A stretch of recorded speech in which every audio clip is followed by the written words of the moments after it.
नमस्कार। लोकसभा चुनाव का आगाज हो चुका है। बीजेपी मिशन 2024 की तैयारी में तो विपक्ष ने भी यहां पर संकनाद किया है और 2024 में बड़ा उलटफेर के संकेत दिया है। लेकिन जो सर्वे और यहां पर आंकड़े निकल कर आ रहे हैं, ये आंकड़े काफी चौंकाने वाले हैं, क्योंकि सर्वे ओपिनियन पोल 543 सीटों पर बेहद ही चौंकाने वाले आंकड़े यहां पर निकलकर सामने आ रहे हैं। क्योंकि जिस कार से देश के अंदर यहां पर बेरोजगारी और यहां पर महंगाई का मुद्दा विपक्ष यहां पर उठा रहा है, तो इस दम पर क्या वो पलटवार करेंगे? क्या प्रधानमंत्री मोदी जी मिशन 2024 की तैयारी में अभी से है? और जिस कार से उन्होंने यहां पर सभी राज्यों को लेकर अपने प्रभारियों की लिस्ट जारी की है, बड़े बड़े नामों को यहां पर अपने प्रभारियों की सूची में शामिल किया है, इसके बाद क्या कुछ आंकड़ा बन सकता है? लोकसभा चुनाव पर यहां पर राहुल गांधी का स्पष्ट प्लान है। टारगेट 372 का इस बार वो लेकर चल रहे हैं और जिन राज्यों को वो टारगेट कर रहे हैं, भारत जोड़ो यात्रा से इन राज्यों में अपनी पकड़ को और मजबूत बनाने के लिए उत्तर प्रदेश, महाराष्ट्र, तमिलनाडु, मध्य प्रदेश, कर्नाटक, गुजरात, आंध्र प्रदेश,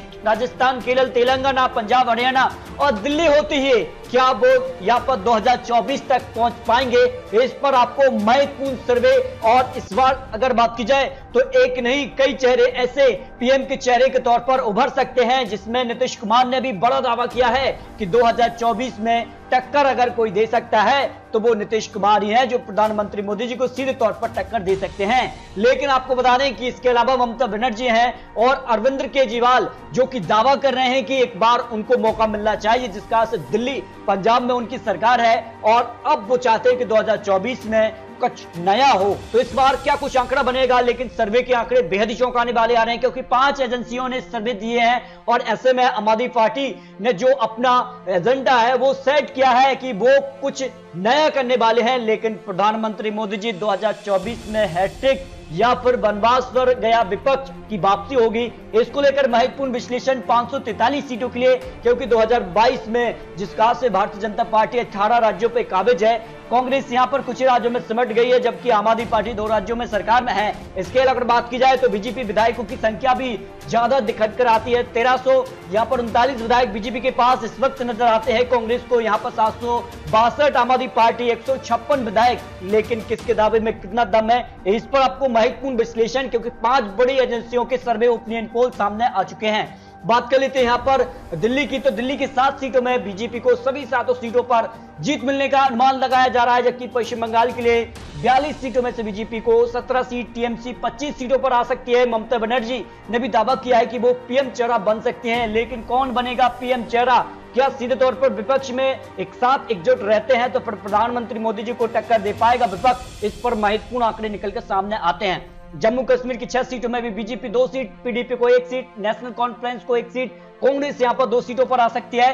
तेलंगाना की 17 सीटों में बीजेपी 5, टीआरएस को 5, 4 सीट, कांग्रेस को 3 सीट पर जीत मिलने का अनुमान यहां पर लगाया जा रहा है। बात कर लेते हैं उत्तराखंड की 5 सीटों में, तो बीजेपी को सभी 5 सीटों पर जीत मिलने का अनुमान दिखाई दे रहा है। हरियाणा की 10 सीटों में बीजेपी 4 सीट, जबकि कांग्रेस को यहां पर जबरदस्त फायदा है, 6 सीटों पर कांग्रेस यहां पर आ सकती है। केरल की 20 लोकसभा सीटों में से भारतीय जनता पार्टी 0 से 1 सीट, जबकि कांग्रेस 10, एलडीएफ को 9 सीटों पर जीत मिलने का अनुमान लगाया जा रहा है। यहां पर मेघालय की 2 सीटों पर, दोनों सीटों पर भारतीय जनता पार्टी पूर्ण रूप से कमल खिला सकती है, जो आंकड़े यहां पर निकल के सामने आ रहे हैं। बात कर लेते हैं अरुणाचल प्रदेश की भी 2 लोकसभा सीटों में, दोनों सीटों पर भारतीय जनता पार्टी पूर्ण रूप से कमल खिला रही है। पंजाब की 13 लोकसभा सीटें काफी महत्वपूर्ण हो जाती हैं और यहां पर भारतीय जनता पार्टी 0 से 2 सीटों पर आ सकती है। कांग्रेस को भी झटका है, कांग्रेस 0 से 5 सीट, जबकि शिरोमणि अकाली दल 0 से 2 सीट, जबकि सबसे ज्यादा फायदा आम आदमी पार्टी को पंजाब में होता हुआ नजर आ रहा है, क्योंकि पंजाब में विधानसभा चुनाव में आम आदमी पार्टी ने एक बड़ी जीत हासिल की थी, उसके द्वारा उनको अब लोकसभा में भी फायदा हो सकता है। बात कर लेते हैं छत्तीसगढ़ की 11 लोकसभा सीटों में, जहां कांग्रेस की सरकार है, इसके बावजूद भारतीय जनता पार्टी यहां पर 8 लोकसभा सीट पर जीत हासिल कर सकती है। कांग्रेस को 3 लोकसभा सीट पर जीत मिलने का अनुमान यहां पर हो सकता है। बात कर लेते हैं गुजरात के लिए, तो गुजरात में जिसका से नया जो आंकड़ा बना है, जिसका से विधानसभा चुनाव से पहले ही यहां पर कई बड़ी सौगातें यहां पर प्रधानमंत्री मोदी जी ने दी हैं, जिसका से बड़े बड़े ऐलान यहां पर जो किए हैं, उसका फायदा है कि इनको लोकसभा में भी सभी 26 सीटों पर जीत मिलने का अनुमान यहां पर लगाया जा रहा है। मिजोरम की 1 लोकसभा सीट पर भारतीय जनता पार्टी यहां पर जीत हासिल कर सकती है। इसके अलावा कांग्रेस को झटका लग रहा है राजस्थान में, जिसका से बवाल देखने को मिला था। अध्यक्ष पद को लेकर राजस्थान के अशोक गहलोत और सचिन पायलट मुख्यमंत्री पद पर ही यहां पर आमने सामने थे। इस कारण अब राजस्थान में यहां पर कांग्रेस को झटका लग सकता है। कांग्रेस केवल 1 सीट पर सिमट सकती है, 1 सीट यहां पर अन्य, जिसमें आरएलपी के पक्ष में जा सकती है, जबकि भारतीय जनता पार्टी को इसका फायदा हो रहा है। 23 सीटों पर भारतीय जनता पार्टी जीत हासिल कर सकती है। महाराष्ट्र में बड़ा उलटफेर हो चुका है। महाराष्ट्र में बीजेपी सरकार में वापसी कर गई है, जबकि एनसीपी कांग्रेस शिवसेना की सरकार जो है वो बिखर चुकी है। 48 सीटों में से भारतीय जनता पार्टी 31 सीटों पर कमल खिला रही है, जबकि कांग्रेस 5 सीट, एनसीपी को 8, शिवसेना को 4 लोकसभा सीट पर जीत मिलने का अनुमान यहां पर लगाया जा रहा है। हिमाचल प्रदेश की भी बात करें तो हिमाचल प्रदेश में 3 सीटों पर भारतीय जनता पार्टी, जबकि कांग्रेस को 1 सीट पर जीत मिलने का अनुमान लगाया जा रहा है। लक्षद्वीप की 1 सीट पर कांग्रेस को जीत मिलने की उम्मीद दिखाई दे रही है कांग्रेस के लिए। अगर बात की जाए तो यहां पर सिक्किम में 1 सीट पर भारतीय जनता पार्टी कमल खिला रही है। यहां पर बात कर लेते हैं गोवा की दोनों सीटों पर, तो दोनों सीटों पर भारतीय जनता पार्टी कमल खिला सकती है, क्योंकि गोवा में भारतीय जनता पार्टी सरकार में है। इसका फायदा उनको लोकसभा में भी मिल सकता है। इसके अलावा त्रिपुरा की 2 सीट पर भी बात की जाए तो त्रिपुरा में दोनों सीटों पर भारतीय जनता पार्टी पूर्ण रूप से कमल खिला सकती है।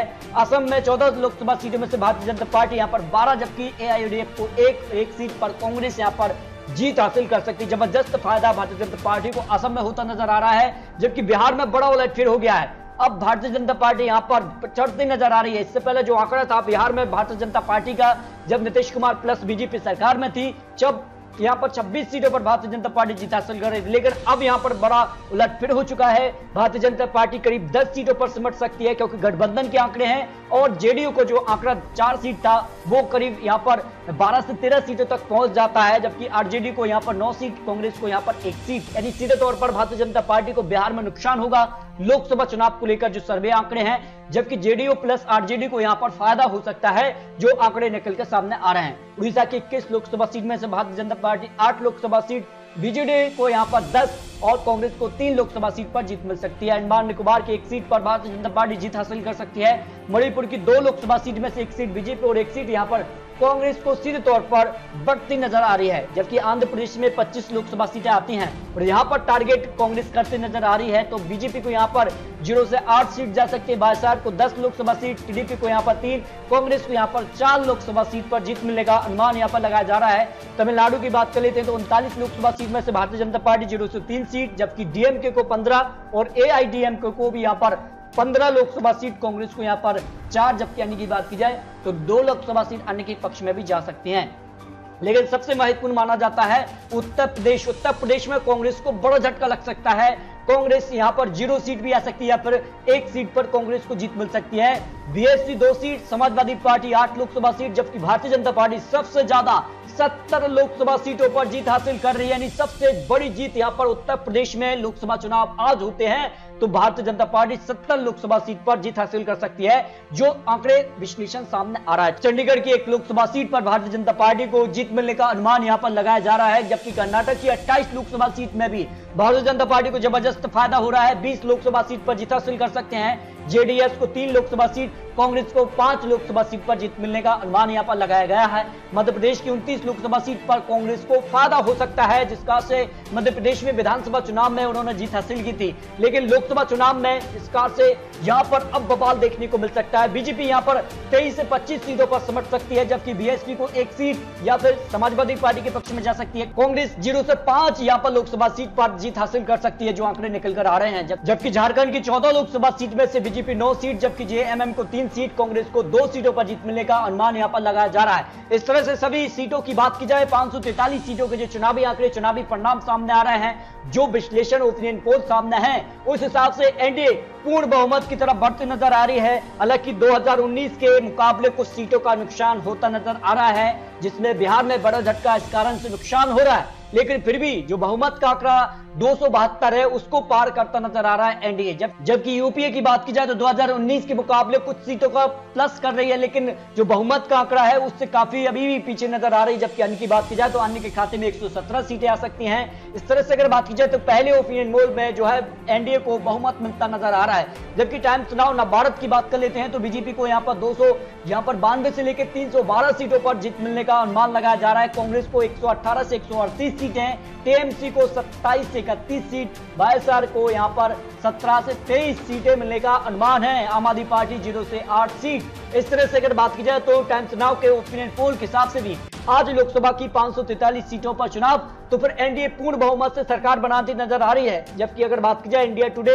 सी वोटर के हिसाब से भी एनडीए 286 सीटों तक एनडीए पहुंच सकता है। यूपीए की बात की जाए तो 146 और अन्य की बात की जाए तो 111 सीट अन्य के पक्ष में भी जा सकते हैं। इस सर्वे के हिसाब से भी एनडीए आज चुनाव तो पूर्ण बहुमत से सरकार बनाता नजर आ रहा है। इस तरह से अगर बात की जाए तो काफी बड़े चौंकाने वाले ओपिनियन पोल हैं, लेकिन कुछ महत्वपूर्ण आंकड़े आपको दिखाते हैं। लेकिन 2024 में एनडीए को भी झटका लग सकता है अगर महागठबंधन बनता है और महागठबंधन में सभी जो पार्टियां हैं वो एक साथ आती हैं। और अगर बात की जाए जिसमें आम आदमी पार्टी है, तृणमूल कांग्रेस है, शिवसेना है, left party, Samajwadi party, BSP, RLD है, टीडीपी है, आईएनएलडी है, पीडीपी पार्टी जो कि यहाँ पर जम्मू कश्मीर की पार्टी है, ये साथ आते हैं, मिलकर चुनाव लड़ते हैं, तब एनडीए का आंकड़ा घट सकता है। एनडीए तब 264 का पहुंच रही है, यानी बहुमत के नीचे पहुंच जाती है अगर महागठबंधन होता है। यहां पर जो जारी किए हैं इसमें अगर बात की जाए तो यूपीए में अगर ये पार्टियां आती हैं फिर यूपीए का आंकड़ा 230 और अन्य की बात की जाए तो 49 सीटें। इस तरह से अगर बात की जाए तो महागठबंधन होता है, कुछ सीटों का फायदा यूपीए के लिए हो सकता है, जबकि एनडीए को कुछ सीटों का नुकसान हो सकता है। फिलहाल ये चुनावी आंकड़े, चुनावी अनुमान है। आने वाले वक्त में क्या होगा, आने वाले वक्त में क्या महागठबंधन बनेगा, प्रशांत किशोर की रणनीति जो है उसके साथ यहां पर विपक्ष साथ रहेगा तो फिर बड़ा उलटफेर हो सकता है। फिलहाल आपको क्या लगता है, अपनी राय कमेंट बॉक्स में जरूर कीजिए। क्या 2024 में हैट्रिक की तरफ बढ़ेंगे प्रधानमंत्री मोदी जी या फिर वनवास पर गई कांग्रेस की होगी वापसी? इस पर अपनी राय कमेंट बॉक्स में जरूर रखिए। मिलते हैं सटीक महत्वपूर्ण विश्लेषण के साथ, तब तक के लिए जय हिंद, जय भारत।